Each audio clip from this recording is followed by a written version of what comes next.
ओम शांति। 2 फरवरी 2024 बाबा के साकार मधुर महावाक्य। मीठे बच्चे, ऊंच पद पाने के लिए बाप तुम्हें जो पढ़ाते हैं उसे ज्यों का त्यों धारण करो, सदा श्रीमत पर रहो। प्रश्न: कभी भी अफसोस ना हो, उसके लिए किस बात पर अच्छी तरह विचार करो। उत्तर: बाबा कहे, हर एक आत्मा जो पाठ बजा रही है वह ड्रामा में एक्यूरेट नूंदा हुआ है। यह अनादि और अविनाशी ड्रामा है। इस बात पर विचार करो तो कभी भी अफसोस नहीं हो सकता। अफसोस उन्हें होता जो ड्रामा के आदि मध्य अंत को रियलाइज नहीं करते हैं। तुम बच्चों को इस ड्रामा को ज्यों का त्यों साक्षी होकर देखना है। इसमें रोने रूसने की कोई बात नहीं। ओम शांति। बाबा कहे, रूहानी बाप बैठ रूहानी बच्चों को समझाते हैं कि आत्मा कितनी छोटी है, बहुत छोटी है, और छोटी सी आत्मा से शरीर कितना बड़ा देखने में आता है। छोटी आत्मा अलग हो जाती है तो फिर कुछ भी नहीं देख सकती। आत्मा के ऊपर विचार किया जाता है, इतनी छोटी बिंदी क्या क्या काम करती है। मैग्नीफाई ग्लास होते हैं, उनसे छोटे छोटे हीरों को देखा जाता है। कोई दाग आदि तो नहीं है, तो आत्मा भी कितनी छोटी है। कैसे मैग्नीफाई ग्लास है जिससे देखते हो, रहती कहाँ है, क्या कनेक्शन है। इन आँखों से कितना बड़ा धरती आसमान देखने में आता है। बिंदी निकल जाने से कुछ नहीं रहता। जैसे बिंदी बाप वैसे बिंदी आत्मा। इतनी छोटी आत्मा प्योर इम्प्योर बनती है। यह बहुत विचार करने की बातें हैं। दूसरा कोई नहीं जानते आत्मा क्या है, परमात्मा क्या है। इतनी छोटी आत्मा शरीर में रह क्या क्या बनाती है, क्या क्या देखती है। उस आत्मा में सारा पाठ भरा हुआ है 84 का। कैसे वह काम करती है, वंडर है ना। इतनी छोटी सी बिंदी में 84 जन्मों का पाठ नूंधा हुआ है। एक शरीर छोड़ दूसरा लेती है। शरीर से आत्मा निकल गई तो शरीर मर गया। कितना बड़ा शरीर है और कितनी छोटी आत्मा है।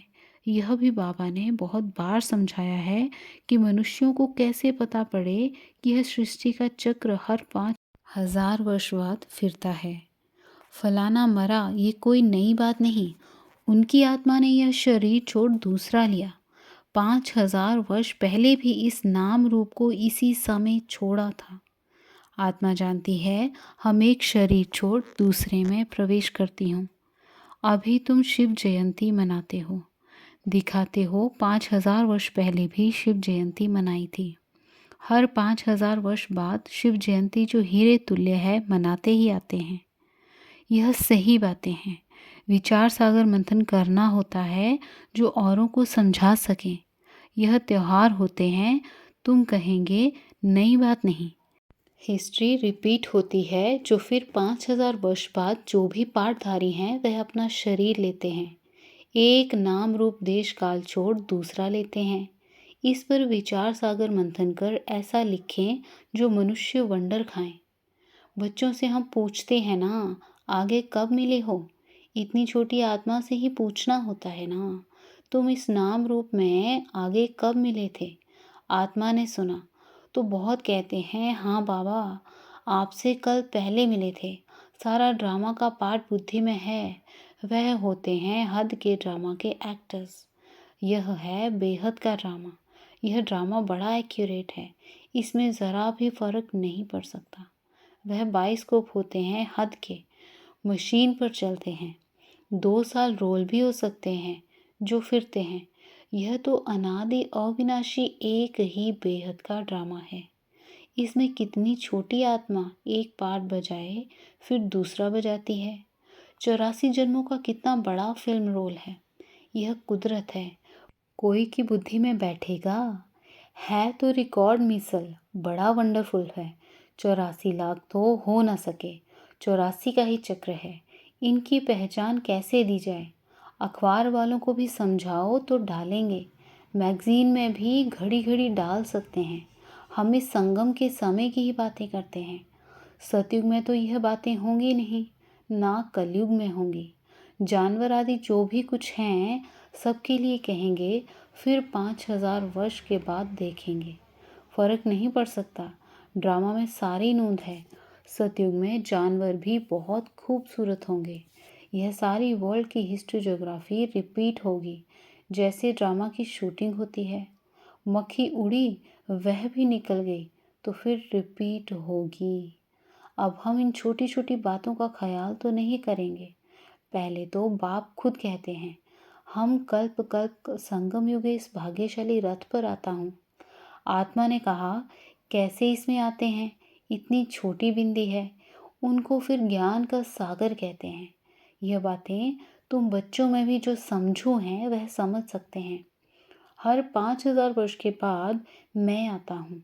कितनी यह वैल्यूएबल पढ़ाई है। बाप के पास ही एक्यूरेट नॉलेज है जो बच्चों को देते हैं।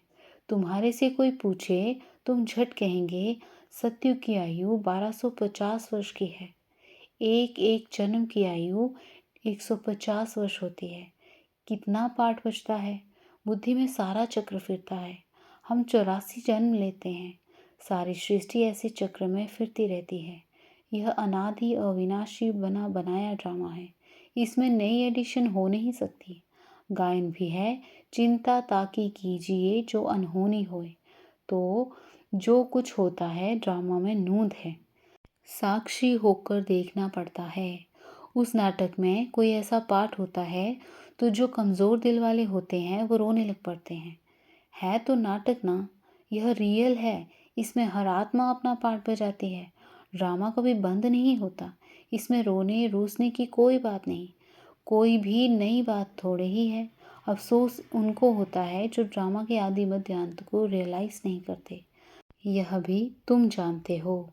इस समय जो हम इस ज्ञान से पद पाते हैं, चक्र लगाकर फिर वही बनेंगे। यह बड़ी आश्चर्यवत विचार सागर मंथन करने की बातें हैं। कोई भी मनुष्य इन बातों को नहीं जानते। ऋषि मुनि भी कहते थे, हम रचता और रचना को नहीं जानते हैं। उनको क्या पता कि रचता इतनी छोटी बिंदी है। वही नई सृष्टि का रचता है। तुम बच्चों को पढ़ाते हैं, ज्ञान का सागर है। यह बातें तुम बच्चे ही समझाते हो। तुम थोड़े ही कहेंगे हम नहीं जानते हैं। तुमको बाप इस समय सब समझाते हैं। तुमको कोई भी बात में अफसोस करने की ज़रूरत नहीं। सदैव हर्षित रहना है। उस ड्रामा की फिल्म चलते चलते घिस जाएगी, पुरानी हो जाएगी, फिर बदली करेंगे। पुरानी को खलास कर देते हैं। यह तो बेहद का अविनाशी ड्रामा है। ऐसी ऐसी बातों पर विचार कर पक्का कर लेना चाहिए। यह ड्रामा है। हम बाप की श्रीमत पर चल पतित से पावन बन रहे हैं। और कोई बात हो नहीं सकती जिससे हम पतित से पावन बन जाएं, अथवा तमो प्रधान से सतो प्रधान बने। पाठ बजाते बजाते हम सतो प्रधान से तमो प्रधान बने हैं, फिर सतो प्रधान बनना है। न आत्मा विनाश को पा सकती, न पाठ विनाश को पा सकता। ऐसी ऐसी बातों पर कोई का विचार नहीं चलता। मनुष्य तो सुनकर वंडर खाएंगे। वह तो सिर्फ भक्ति मार्ग के शास्त्र ही पढ़ते हैं। रामायण, भागवत गीता आदि वही हैं। इसमें तो विचार सागर मंथन करना होता है। बेहद के बाप जो समझाते हैं उसको ज्यों का त्यों हम धारण कर लें तो अच्छा ही पद पा लें। सब एक जैसी धारणा नहीं कर सकते हैं। कोई तो बहुत महीनता से समझाते हैं। आजकल जेल में भी भाषण करने जाते हैं। वेश्याओं के पास भी जाते हैं। गूंगे बहरों के पास भी बच्चे जाते होंगे, क्योंकि उन्हों का भी हक है। इशारे से समझ सकते हैं। आत्मा समझने वाली तो अंदर है ना। चित्र सामने रख दो, पढ़ तो सकेंगे ना। बुद्धि तो आत्मा में है ना। भल अंधे लूले लंगड़े हैं, परंतु कोई ना कोई प्रकार से समझ सकते हैं। अंधों के कान तो हैं। तुम्हारा सीढ़ी का चित्र तो बहुत अच्छा है। यह नॉलेज कोई को भी समझाकर स्वर्ग में जाने लायक बना सकते हो। आत्मा बाप से वर्षा ले सकती है, स्वर्ग में जा सकती है। करके ऑर्गन्स डिफेक्टेड हैं, वहाँ तो लूले लंगड़े होते नहीं। वहाँ आत्मा और शरीर दोनों कंचन मिल जाते हैं। प्रकृति भी कंचन है। नई चीज़ ज़रूर सतोप्रधान होती है। यह भी ड्रामा बना हुआ है। एक सेकंड ना मिले दूसरे से, कुछ ना कुछ फर्क पड़ता है। ऐसे ड्रामा को ज्यों का त्यों साक्षी होकर देखना है। यह नॉलेज तुमको अब मिलती है, फिर कभी नहीं मिलनी है। आगे यह नॉलेज थोड़ी ही थी, यह अनादि और विनाशी बना बनाया ड्रामा कहा जाता है। इसको अच्छी रीति समझ और धारण कर किसी को समझाना है। तुम ब्राह्मण ही इस ज्ञान को जानते हो। ये तो चोप चीनी माना ताकत की दवा तुमको मिलती है। अच्छे से अच्छी चीज़ की महिमा की जाती है। नई दुनिया कैसे स्थापन होती है, फिर से यह राज्य कैसा होगा, तुम्हारे में भी नंबरवार जानते हैं। जो जानते हैं वह दूसरों को समझा भी सकते हैं। बहुत खुशी रहती है। किन्हों को तो पाई की भी खुशी नहीं है। सबका अपना अपना पाठ है। जिनको बुद्धि में बैठता होगा, विचार सागर मंथन करते होंगे तो दूसरों को भी समझाएंगे। तुम्हारी यह है पढ़ाई, जिसे तुम यह बनते हो। तुम कोई को भी समझाओ कि तुम आत्मा हो। आत्मा ही परमात्मा को याद करती है। आत्माएं सब ब्रदर्स हैं। कहावत है, गॉड इज वन। बाकी सब मनुष्यों में आत्मा है। सब आत्माओं का पारलौकिक बाप एक है। जो पक्के निश्चय बुद्धि होंगे उनको कोई फिरा नहीं सकते, कच्चे को जल्दी फिरा देंगे। सर्वव्यापी के ज्ञान पर कितनी डिबेट करते हैं और वह भी अपने ज्ञान पर पक्के हैं। हो सकता है हमारे इस ज्ञान का ना हो। उनको देवता धर्म का कैसे कह सकते। आदि सनातन देवी देवता धर्म तो प्राय लोप है। तुम बच्चों को मालूम है हमारा ही आदि सनातन धर्म पवित्र प्रवृत्ति वाला था, अब तो अपवित्र हो गया है। जो पहले पूज्य थे वही पुजारी बन पड़े हैं। बहुत पॉइंट्स कंठ होंगी तो समझाते रहेंगे। बाप तुमको समझाते हैं, तुम फिर औरों को समझाओ कि यह सृष्टि चक्र कैसे फिरता है। सिवाय तुम्हारे और कोई नहीं जानते। तुम्हारे में भी नंबरवार हैं। बाबा को भी घड़ी घड़ी पॉइंट्स रिपीट करनी पड़ती हैं, क्योंकि नए नए आते हैं। शुरू में कैसे स्थापना हुई तुम्हारे से पूछेंगे, फिर तुमको भी रिपीट करना पड़ेगा। तुम बहुत बिजी रहेंगे। चित्रों पर भी तुम समझा सकते हो, परंतु ज्ञान की धारणा सबको एक रस तो नहीं हो सकती। इसमें ज्ञान चाहिए, याद चाहिए, धारणा बड़ी अच्छी चाहिए।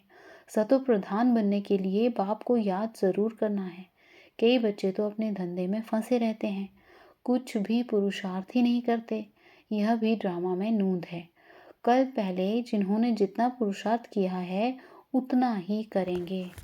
पिछाड़ी में तुमको एकदम भाई भाई होकर रहना है। नंगे आए हैं, नंगे जाना है। ऐसा ना हो पिछाड़ी में कोई याद ना आ जाए। अभी तो कोई वापस जा ना सके। जब तक विनाश ना हो स्वर्ग में कैसे जा सकेंगे। जरूर या तो सूक्ष्म वतन में जाएंगे या यहाँ ही जन्म लेंगे। बाकी जो कमी रही होगी उसका पुरुषार्थ करेंगे। वह भी बड़े हों तब समझ सकें। यह भी ड्रामा में सारी नूंद है। तुम्हारी एक रस अवस्था तो पिछाड़ी में ही होगी। ऐसे नहीं लिखने से सब याद हो सकता है। फिर लाइब्रेरीज आदि में इतनी किताबें क्यों हैं। डॉक्टर वकील लोग बहुत किताबें रखते हैं, स्टडी करते रहते हैं। वह मनुष्य मनुष्य के वकील बनते हैं। तुम आत्माएं आत्माओं के वकील बनती हो। आत्माएं आत्माओं को पढ़ाती हैं। वह है जिस्मानी पढ़ाई, यह है रूहानी पढ़ाई। इस रूहानी पढ़ाई से फिर 21 जन्म कभी भूल चूक नहीं होगी। माया के राज्य में बहुत भूल चूक होती रहती है, जिस कारण से सहन करना पड़ता है। जो पूरा नहीं पढ़ेंगे, कर्मातीत अवस्था को नहीं पाएंगे तो सहन करना ही पड़ेगा। फिर पद भी कम हो जाएगा। विचार सागर मंथन कर औरों को सुनाते रहेंगे तब चिंतन चलेगा। बच्चे जानते हैं कल्प पहले भी ऐसे बाप आया था, जिसकी शिव जयंती मनाई जाती है। लड़ाई आदि की तो कोई बात नहीं, वह सब हैं शास्त्रों की बातें। यह पढ़ाई है। आमदनी में खुशी होती है। जिनको लाख होते हैं उनको जास्ती खुशी होती है। कोई लखपति भी होते हैं, कोई करोड़पति भी होते हैं, अर्थात थोड़े पैसे वाले भी होते हैं। तो जिसके पास जितने ज्ञान रत्न होंगे उतनी खुशी भी होगी। अच्छा, मीठे मीठे सिकिलते बच्चों प्रति माता पिता बाप दादा का याद प्यार और गुड मॉर्निंग। रूहानी बाप की रूहानी बच्चों को नमस्ते। हम रूहानी बच्चों की रूहानी माता पिता बाप दादा को याद प्यार गुड मॉर्निंग और नमस्ते। शुक्रिया बाबा, शुक्रिया। धारणा के लिए मुख्य सार। बाबा कहे विचार सागर मंथन कर स्वयं को ज्ञान रत्नों से भरपूर करना है। ड्रामा के राज को अच्छी रीति समझकर दूसरों को समझाना है। किसी भी बात में अफसोस ना कर सदा हर्षित रहना है। अपनी अवस्था बहुत काल से एक रस बनानी है ताकि पिछाड़ी में एक बाप की सिवाय दूसरा कोई भी याद ना आए। अभ्यास करना है, हम भाई भाई हैं, अभी वापस जाते हैं। आज का वरदान है अलबेलेपन की लहर को विदाई दे, सदा उमंग उत्साह में रहने वाली समझदार आत्मा भव। विश्लेषण। कई बच्चे दूसरों को देखकर स्वयं अलबेले हो जाते हैं। सोचते हैं ये तो होता ही है, चलता ही है। क्या एक ने ठोकर खाई तो उसे देखकर अलबेलेपन में आकर खुद भी ठोकर खाना, ये समझदारी है? बाप दादा को रहम आता है कि ऐसे अलबेले रहने वालों के लिए पश्चाताप की घड़ियां कितनी कठिन होंगी। इसलिए समझदार बन अलबेलेपन की लहर को, दूसरों को देखने की लहर को मन से विदाई दो। औरों को नहीं देखो, बाप को देखो।